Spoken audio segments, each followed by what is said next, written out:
ഹബക്കുക്കിൻ്റെ പുസ്തകം 2-ാം അധ്യായം 4-ാം തിരുവചനം.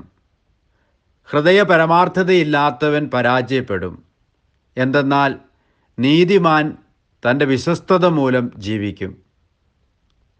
കാരുണ്യവാനായ കർത്താവേ, ഹൃദയ പരമാർത്ഥതയോടും വിശ്വസ്തതയോടും കൂടെ അങ്ങയുടെ മുമ്പിൽ വ്യാപരിക്കുവാൻ ഞങ്ങൾക്ക് കൃപ നൽകണമേ. ആമേൻ. ദൈവം നിങ്ങളെ സമൃദ്ധമായി അനുഗ്രഹിക്കട്ടെ.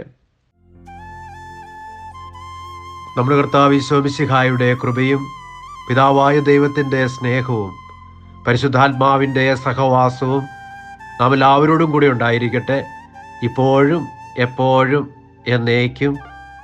ആമേൻ.